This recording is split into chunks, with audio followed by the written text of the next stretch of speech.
I just kind of did an opening segment. I want to talk about some of the portal stuff as well, but we'll touch on the bowl game here. About how I think this is a fairly evenly matched game when you consider the opt-outs. For LSU, you're looking at the tackles that aren't going to be there, and that's a big deal. And Kyron Lacey and Mason Taylor are a big deal as well. But Zy Alexander and Braden Swinson are going to play. So you feel like we're at least in for what should be a competitive football game as opposed to some of the atrocities we've witnessed over the last 4 years?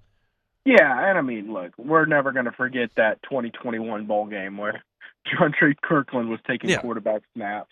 And, most importantly, Nussmeier's taking, he'll be your starting quarterback. So it will be interesting to see how those tackles do because that's your sneak peek of next year. The good news is you got your veteran interior lineman will be there. So that always helps two young gups learning out there. But, I think LSU probably would have been the favorite had there been no opt-outs. And then, you got to think about Kyron Lacey is supposedly not playing in this game either. And it's going to be interesting. While it's a great look at the future and what see next man up type stuff, see what we're going to rely on, similar to how last year's bowl game we got to see what Nussmeier had as a starting quarterback. There are some advantages to it. And I do believe that bowl game helped Nussmeier be a better quarterback this season. So there's that. But ultimately, in terms of, you really want to win this game. You don't want to finish 8-5. You want to finish 9-4.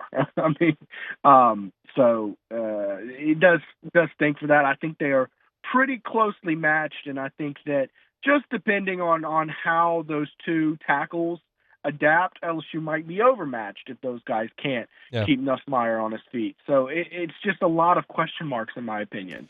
Well, Taylor Sharp down the hall has been grinding the practice footage that LSU put out with Nussmeier throwing some deep balls, and apparently, according to that, he's studying like the Zapruder film. Miles Frazier might be kicking out to right tackle to play in this game. That's according to Taylor, watching the Twitter videos, but we'll see if that is what happens. Bo Bordelon was apparently playing right guard, but who knows? Didn't they just put out two videos? Isn't that it? Yeah, but he's like grinding. 2 plays, right? You can't get you can't get anything by him. All right, all I'll say, in case I was just checking to see I wasn't missing anything. I was like, well, yeah, I mean, that's one play. They might be testing it out. I'm not going to say that's concrete what they'll do. I would think that's fair assessment. Where's David Randa rank in your all-time LSU coordinators list? Well, I mean, we're talking about a championship coordinator. Yep. We're talking about, there's only been a handful of those ever. But that defense wasn't a dominant unit. I mean, I think Dave Aranda is a great coordinator. There's no doubt in my mind he's truly a great coordinator. I'm trying to see if I think maybe Bo Pelini 1.0 was good, not 2.0. So if you average out Bo Pelini, it's pretty god-awful. I'm trying to think of Jimbo Fisher, Will Muschamp. Yeah, Chavis was really good. That 2011 defense was, alongside the 2003 defense, best in school history. I think the 11 defense was the 11 team was probably a little better than 2003 in my opinion, although they're close. But Chavis, I can't help but think about Third and Chavis and that 2013 team. Yeah. So I would say probably Dave Aranda's at the top. But you could convince me other guys. Yeah, I'm with you. I think he's the defensive coordinator I've had the most confidence in. Or if you want to go back to Muschamp, maybe. For sure. It's kind of Saban's defense. But yeah, Muschamp did a good job here. Exactly. All right, let's talk about some of the guys they've added out of the portal. Of those group that they've added, what sticks out to you? Man, the guy who hasn't quite sent in his papers yet. Yes. Delane from Virginia Tech. Yep. That guy has a very impressive resume. I mean, you're talking about a guy who's played in 33 games, a guy who's a really good tackler, of physical nature. That would be the one that stands out the most as probably your biggest immediate impact guy. And I think right now he's fishing around trying to see what his NFL prospects are before he signs the dotted line. But if you could get him to play for you next year, we're talking about instant day one starter and a guy who, if he can adjust to the SEC grind, Sometimes we've seen good ACC quarterbacks come here and not be able to do that. But if he can do that, he's a bona fide day one starter and future NFL player. It's just a matter of time before Corey gets that room looking the way he wants it to. That's just an inevitability. And I think Montour Delane, like you mentioned, Jakeem Jackson, and then obviously DJ Pickett, it's starting to move in that direction. What do they need out of the portal still? Well, you don't have an offensive lineman committed, at least not officially yet. Right.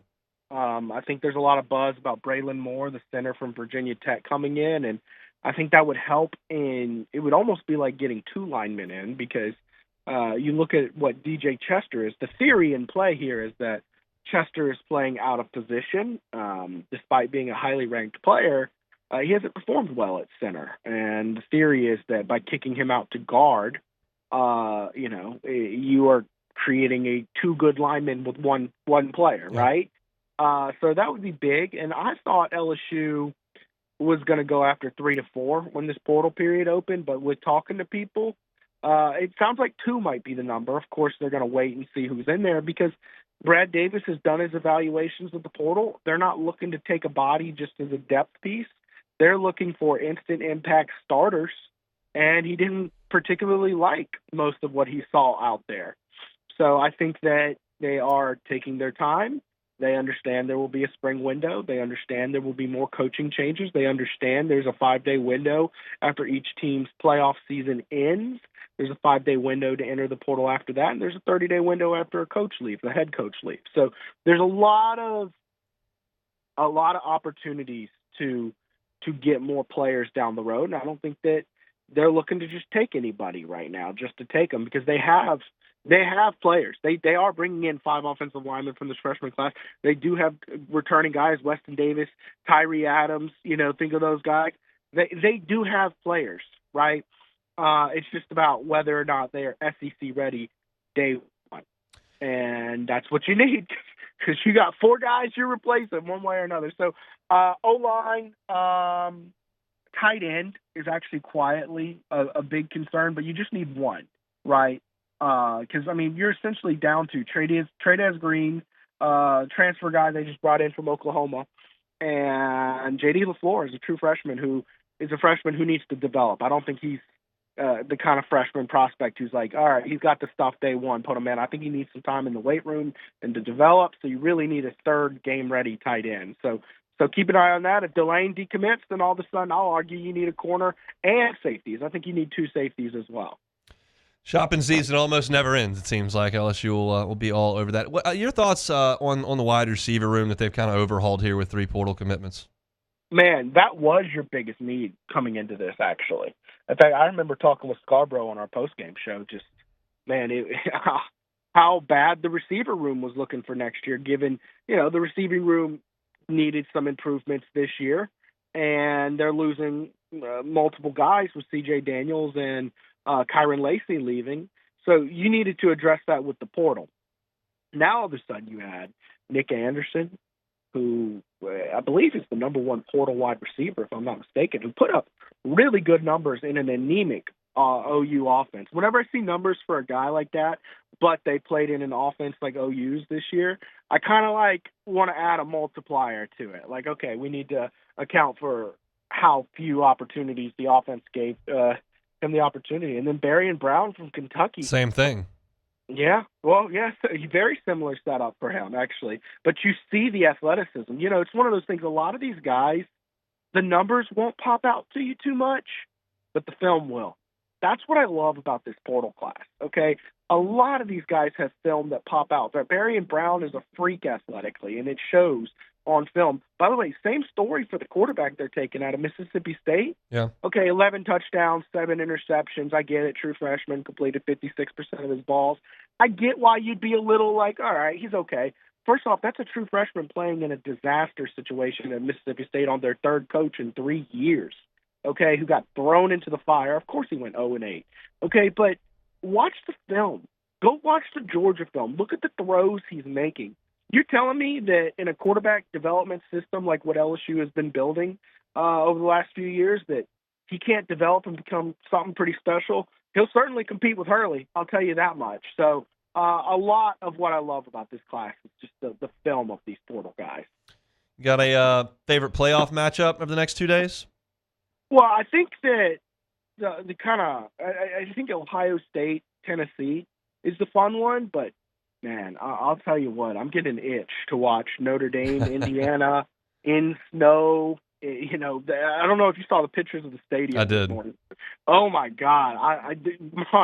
For 155 years, they robbed us of home playoff games in December in college football. What a travesty against humanity that is. I am so ready to watch this game tonight. And I think I like a sneaky Indiana team on an upset here. I mean, Notre Dame is, yes, they played Texas A&M very early in the season, but down the stretch, they weren't very battle tested. So I'm interested in that matchup.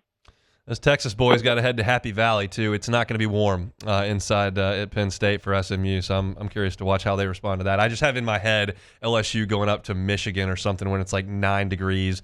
LSU didn't even like going to Fayetteville when it's cold, much less the Midwest. That's going to be when that day comes. I'm going to be real nervous about it because these Southern boys going up to single-digit temperatures does not sound appetizing. But I can't wait to watch. I'm like you. We'll see over the next 2 days. Have a great weekend. We'll talk soon, Preston. Thanks, man. All right, see you soon, Hunt. Hey, thanks for watching Hunt on LSU. Before you get out of here, do us a couple of favors. Hit that like button, leave your comments below, and subscribe to the channel for all your Fighting Tiger football talk. See you next time.